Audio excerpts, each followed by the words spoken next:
This world of deglobalization, and I'm a proud globalist, so I'm going to say it first and foremost. Again, I think that the biggest question maybe in economics and politics of the coming decades will be what to do with all these useless people. Well, there's certainly a lot of optimism in emerging markets where adoption is propagating both of Bitcoin itself and the Lightning Network, which is a layer 2 solution for small value payments that is propagating at a rate that is greater than the rate of stablecoin growth. And what's interesting about the Lightning Network is any currency in the world can be transacted on that one just simply by locking up the amount of Bitcoin to collateralize it. And so this is essentially a means by which the emerging markets are getting access to US dollars without touching the US banking system. There's a lot of reason for optimism there. However, in the US markets, as you have correctly pointed out, there is a regulatory crackdown underway. Welcome back to Squawk Box. The U.S. military is shooting down a fourth now unidentified object on Sunday and expects to recover it. Officials said there were no indications of collateral damage. Eunice Yoon, though, joins us this morning from Beijing with reaction there. There's been a lot of reaction here, Eunice, about what really has been happening and what was taking place on those balloons or whatever else was in the skies. What's the reaction on the ground? And what are people saying as I think we all worry about, does this somehow escalate in ways we don't understand? Yeah, and I think that the Chinese reaction was relatively strong, considering that there has not been any direct accusation directed towards Beijing for the objects that were flown over the weekend. However, the foreign ministry did push back again at any suggestion that the first object was related to China, accusing the U.S. of, quote, illegally flying balloons into Chinese airspace. Now, the ministry says that American balloons have trespassed into Chinese airspace more than 10 times last year, though it didn't provide any evidence to support that claim. Now, what was interesting is that these official remarks came as state media also said that they detected, or that local authorities had detected, an unidentified flying object over a Chinese port while Chinese military exercises were supposed to take place. So this was near a naval base, and those drills are supposed to happen today. What was interesting is that the authorities were also quoted as saying that the Chinese were expecting to and preparing to shoot down that object and were enlisting the help of fishing vessels to either collect or take photos of that debris. Now, it's common practice, as you all know, for Chinese authorities as well as state media to attempt to redirect the conversation that is unfavorable to China by offering up alternative information. For example, the state media outspoken news commentator from the Global Times jumped in, tweeting, "This year can be called the year of UFO. It's so mysterious." The object over China now is being discussed online as a possible American spy balloon. Guys? Andrew, a U.S. F-16 fighter jet fired a single Sidewinder missile at 2:42 p.m. Sunday, dropping the unknown object into Michigan's Lake Huron. So far, at least, there's no explanation from the military of what exactly this object was, other than a description that officials provided of an octagonal object with strings hanging from it, but with, they said, no discernible payload. It was traveling at an altitude of about 20,000 feet. Now, the military is expected to try to recover the object from the frigid lake waters in the coming days. This unprecedented spate of encounters began on February 4th when a U.S. F-22 Raptor shot down a Chinese surveillance balloon off the coast of South Carolina. Then on Friday, the U.S. military shot down what they called a high-altitude object in Alaskan airspace. The White House described that object as flying at an altitude of roughly 40,000 feet and as roughly the same size as a small car. Then on Saturday, the U.S. fighter jet shot down a second unidentified object over Canada. It's not clear where these latest three objects came from, who sent them or what their intent was. But it does seem clear that the White House will now be under a lot of pressure to provide some answers as the week goes on, Andrew. Back over to you. Okay. We asked the Ohio National Guard for comment, but do you, as a spokesperson for the Department of Defense, condone such conduct by a commissioned officer of the U.S. military against an American journalist? Yeah, so let me be clear. The answer is no. That's not acceptable behavior. The Secretary of Defense, the Department of Defense absolutely supports, strongly supports a free and independent press.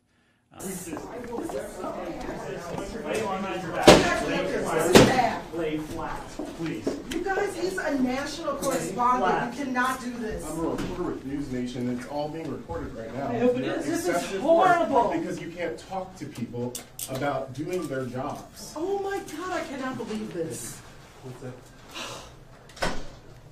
This is horrible.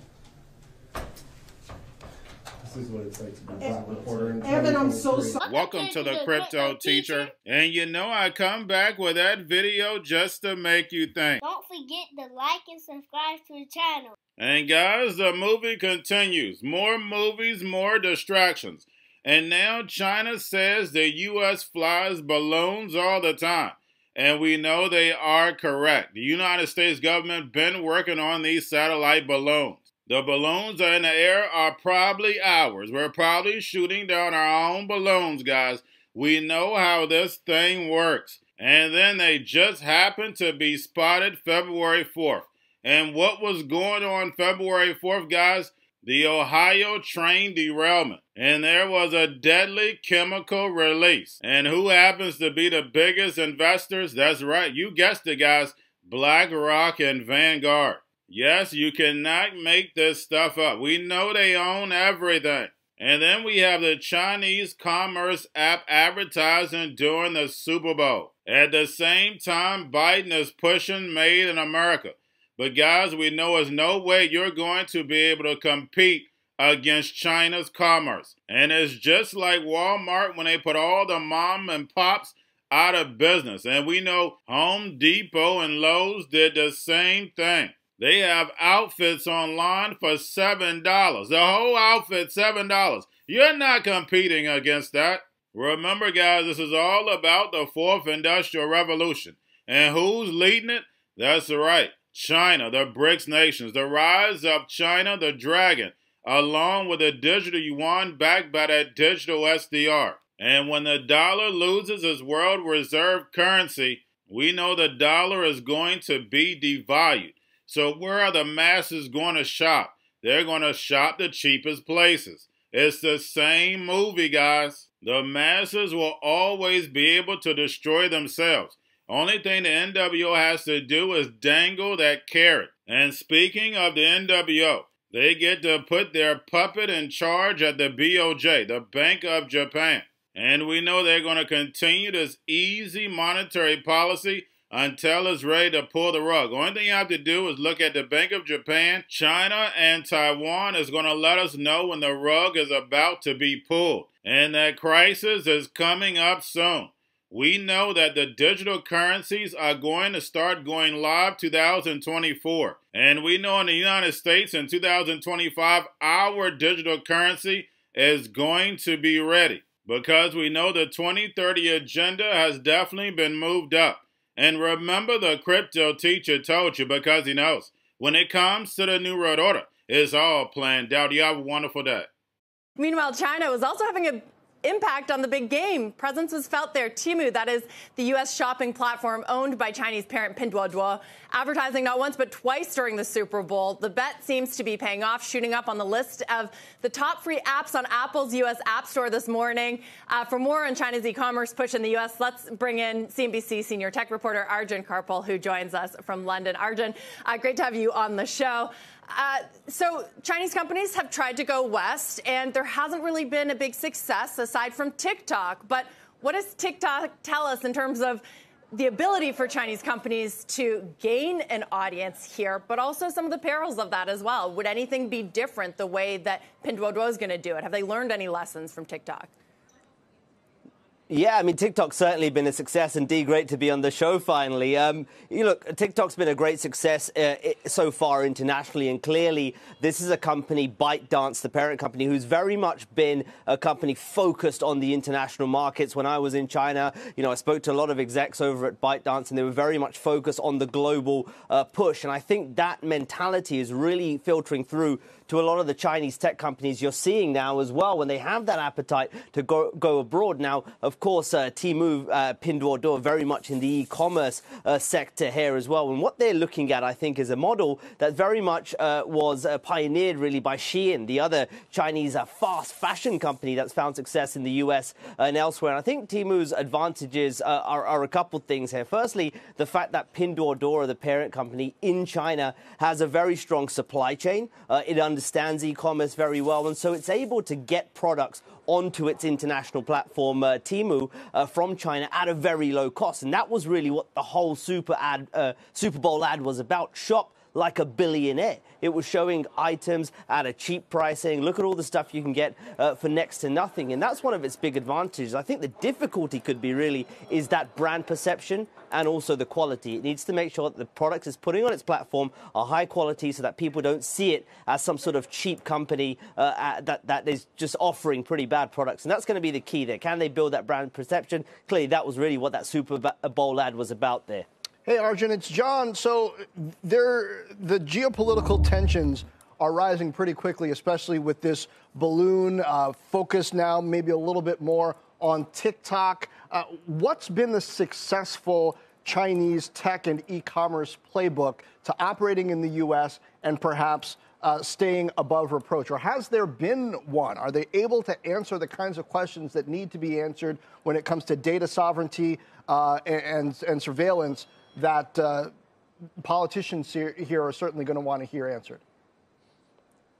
There's been very few success stories, John, quite frankly. I mean, in the tech sector in particular. One, I would say, is Tencent, the huge Chinese gaming and social media giant. It's found success by investing in gaming studios around the world or acquiring those gaming studios and sort of very much taking a hands-off approach. And a lot of the games that it has acquired or is invested in have found success in the US. That's one model that's been successful. And so far, they've pretty much flown under the geopolitical radar to a large extent in that gaming section.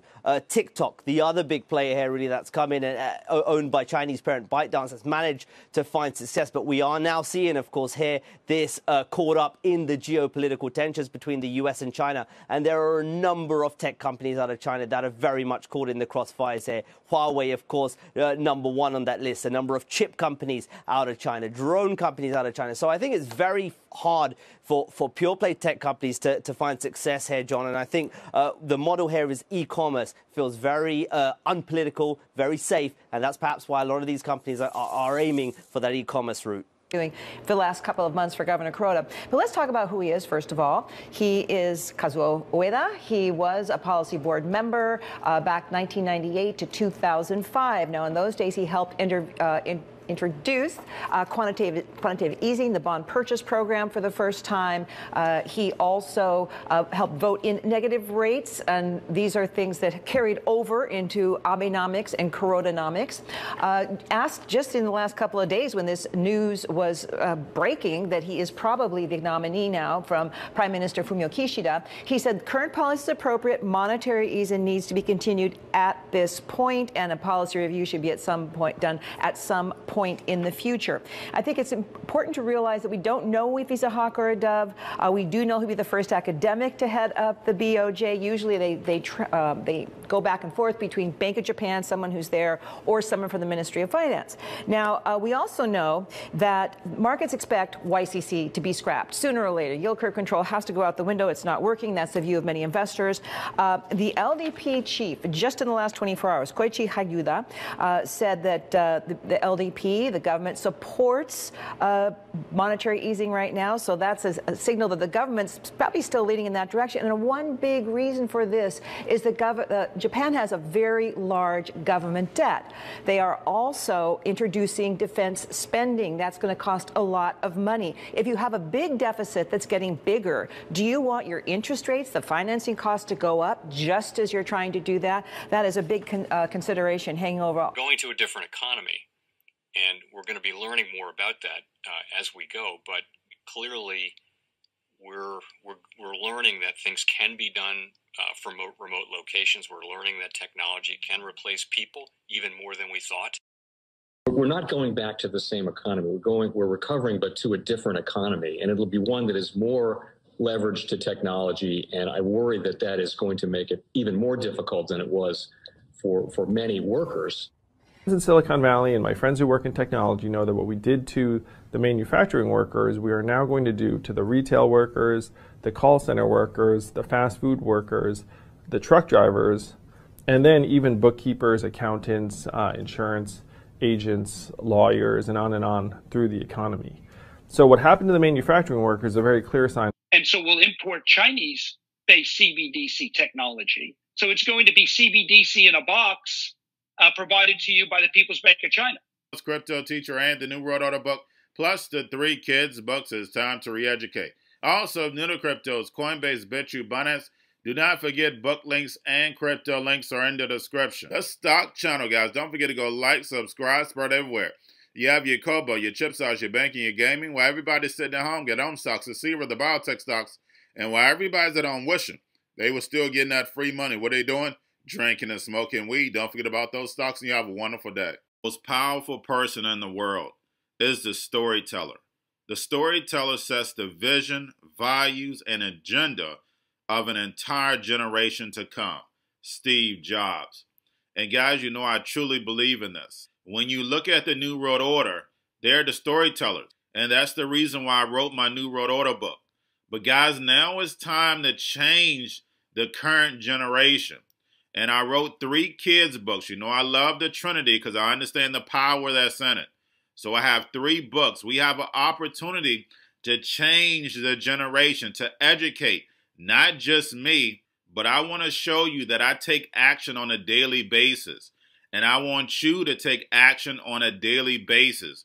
Whether it's your job, whether it's in your community, we have an opportunity right now to educate the masses. I posted this on my Twitter account. Please share, but this is a short clip of the 3 books. There's going to be a clothing line and action figures. Please get these books for your kids, nephews, cousins, friends, so therefore we can start the re-education now. Because as we see, the 4th Industrial Revolution foundation is definitely here. Robots, algorithms, drones, taking humanity out the picture. We have to re-educate. But let's get into the video. Part 1. King Joshua and Grandma Tam save the village. Part 2. King Joshua and Grandma Tam save New York from COVID-33. Part 3.